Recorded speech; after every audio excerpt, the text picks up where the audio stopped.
So, way back in the day, there was once a company called Nintendo, who in a bid to increase their market presence, decided that it was time to stop funding love hotels, and figured it was a good idea to throw their hat in the ring of this new budding market of video games.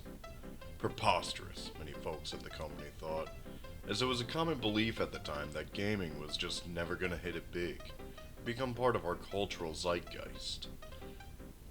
This was just some stubborn thinking from the old heads at the company. Because if you've ever known a child or worked with them, then of course you know what an average child's reaction to video games were.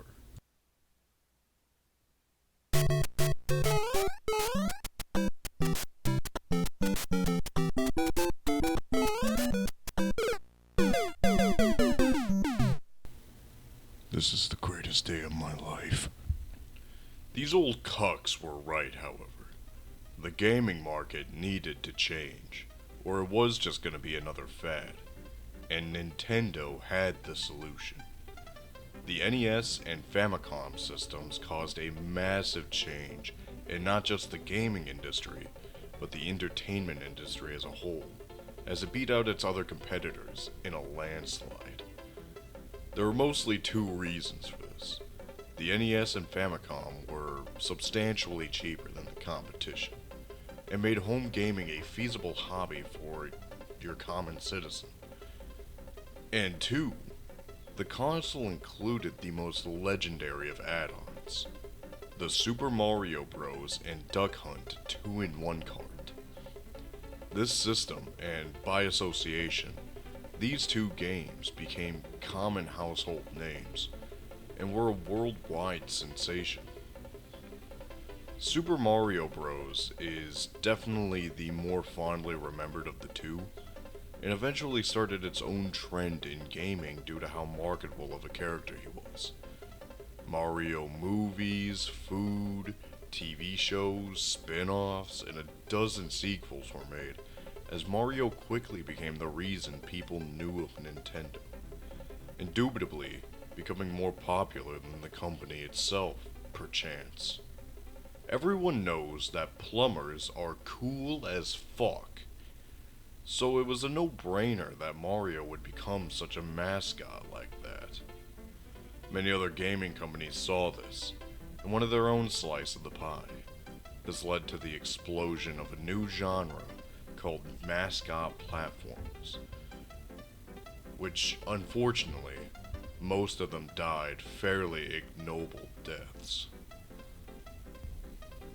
Sonic the Hedgehog was one of the very first notable Mascot platformers, as well as one of the only ones to see continued success. Sonic is the definition of a Mascot platformer to me, as he was specifically made to compete with the growing success of Mario, and to sell the newly christened Sega Genesis. The government-level PSYOP worked, as Sonic just seems to always fit the mold of what's incredibly cool as a kid. I know I loved him as a kid.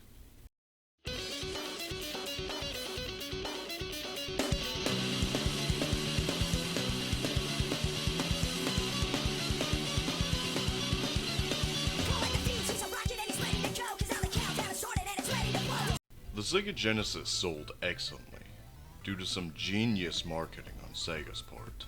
But more importantly, Sonic was just a fantastic game, and was actual genuine competition for Mario. Sonic represented the new generation of gaming. The art and graphics looked great, the gameplay was fast and bombastic, and the music on the Genesis was just something else.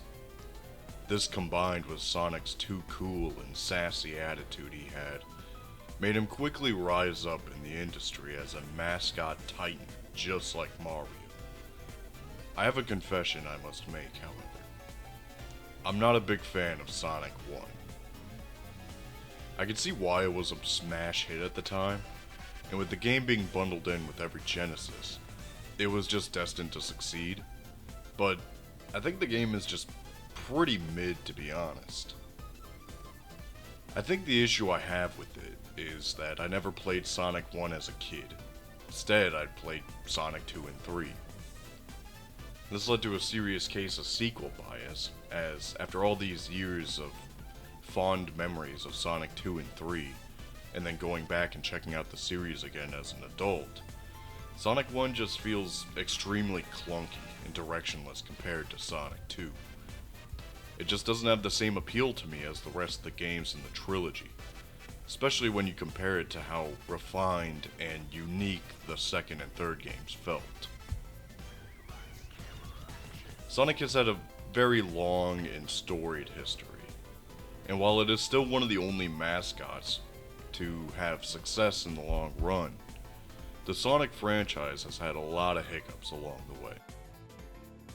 This is too long of a topic for this video, but Sonic has had many bad and rushed games that have come out, but surprisingly, none of these have killed the franchise. Instead, it continues to live on like the radiation-soaked roach that it is, idling away until someone makes a good Sonic game. This seems to be a cyclical process, however, so since we've been having a decent run with Sonic games recently, I'm completely expecting a horrible one to come out soon, just to set us straight. Despite everything I've said, I'm a huge fan of the Sonic franchise, even the bad games. It's easy to see why this character and franchise were so popular, and was able to stand toe-to-toe with Nintendo's best. So easy, in fact, that after Sonic 1's release, many other studios thought that this was their ticket to success, and started making their own funny mascot character that would obviously be their own meteoric rise to fame. I'm a big fan and have fond memories for many of these characters, like Crash Bandicoot and Earthworm Jim. But plenty of these characters were poorly planned knockoffs that feature in generally mediocre games. Chief among them being Bubsy the Bobcat, whose first game, Bubsy and the Claw's Encounter of the Third Kind, came out 2 years after Sonic 1's release. Bubsy is very obviously a Sonic knockoff, as they tried to emulate Sonic 1's gameplay. And while you go super fast and have many of those speed sections that Sonic has, your jumps are super floaty, and you run into enemies constantly as the levels are generally clunky and unrefined. Personality-wise, they tried to have Bubsy resemble cartoon characters like Bugs Bunny and Woody Woodpecker, but they pulled this off by making him annoying in a little brother-esque way. Did I mention I don't like height?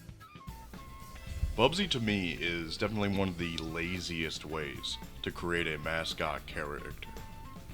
Every one of the early Bubsy games are riddled with design issues, and the character itself feels even more manufactured than Sonic. But, by the grace of God, this character made it. For all the shit I've talked so far, Bubsy was popular enough to warrant 3 more sequels.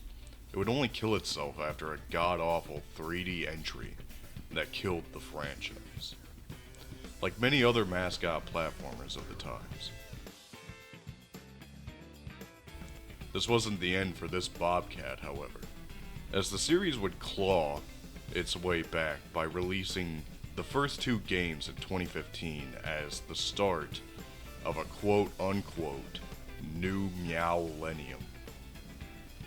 This remaster paved the way to see the creation of 2 entirely new Bubsy games, both of which I haven't played, nor am I interested in playing. The early Bubsy games were an extremely tedious time for me to play through, and overall just left a very sour taste in my mouth about the character and its whole franchise. I feel this way towards a lot of mascot platforms, but as I mentioned before, there are a few of these goblins that I hold near and dear to my heart. I'm of course talking about that crazy, groovy earthworm named Jim.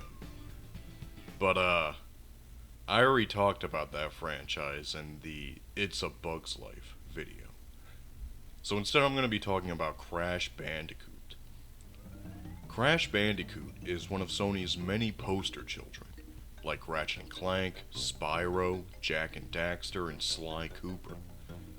But Crash Bandicoot was really the only Sony mascot to see massive success, like Sonic and Mario did. While Crash may have never reached the level of superstardom like those two, it was still a wildly successful franchise that was able to spawn many different sequels and spin-offs like Crash Bash and Crash Team Racing. People were going crazy for this marsupial, and I personally am also a huge fan of the Crash games, despite coming to the series a little late. The very first Crash game I played was actually Wrath of Cortex, which many people consider to be the start of the era of bad Crash games, as this was the very first game that was made without the involvement of Naughty Dog, who were the creators of the first 3 Crash games. I loved this game as a kid, but many people at the time just saw it as kinda boring, and a fairly significant downgrade from Crash Bandicoot Warped, which released 3 years prior. I'll be honest, I didn't even know people disliked this game that much, since I had only played it as a younger child, with possible mental deficiencies. We would see a sequel to Wrath of Cortex 3 years later in Crash Twinsanity, that released in the year 2004. This game had a very rushed development after they had to scrap the majority of the game very late into development, due to some story conflicts, and had to release the game with apparently over 500 listed bugs and glitches. This is actually the only Crash game other than the spin-offs that I've never had the chance to play, so I can't comment on the game too much. But from what I've heard, the game is just very buggy and generally unpolished. Traveler's Tales, the producers of the last 2 Crash games, were kicked off the IP, and Radical Entertainment came in with the idea that Crash needed to go in a new direction to succeed. This led to the creation of Crash of the Titans in 2008, a 3D action platformer that I think was intended to draw in a new audience. The game was received generally unfavorably by fans, as people who played it, including me, thought it was an okay game, but definitely not the direction that Crash needed to go in. We could only hope that they would not do this again in the future, due to some middling review scores. For whatever reason, they decided to make a sequel that was just significantly worse only 1 year later. I'm not kidding. Even as a kid, I thought this game was boring as shit. It appeared that this was the end for Crash Bandicoot. Instead of going out with a bang, like the rest of our favorite mascot characters, and releasing a terrible game, Crash Bandicoot would just sort of fade away due to the constant release of mediocre games. But there was a bright light in the distance. A remaster of the original trilogy showed that very many people were still interested in our favorite marsupial. This spurred those Neanderthals over at Activision, who currently held the rights to the franchise, to put their thinking caps on and begin the development of a new game that would be a sequel to the original trilogy. Crash Bandicoot 4, It's About Time. It's definitely worthy of its title, as it was able to perfectly encapsulate the feelings and joy the gameplay that the original trilogy gave. This combined with Crash Team Racing Nitro Fuel, and the series was revitalized after it seemed to have died many years ago. These 2 games brought many old and new fans back to this beloved series. As you can tell, I'm a big fan of most of the characters and games I talked about in this video. But ultimately, there are just way too many mascot characters that I can feasibly write and talk about in one video. Maybe in the future I'll make another video on this subject, but I would encourage you to do your own research on your own favorite mascots, as there's plenty of interesting histories about the marketing, development, and backstory to these characters. That's all I gotta say though. I appreciate the support, and thanks for watching.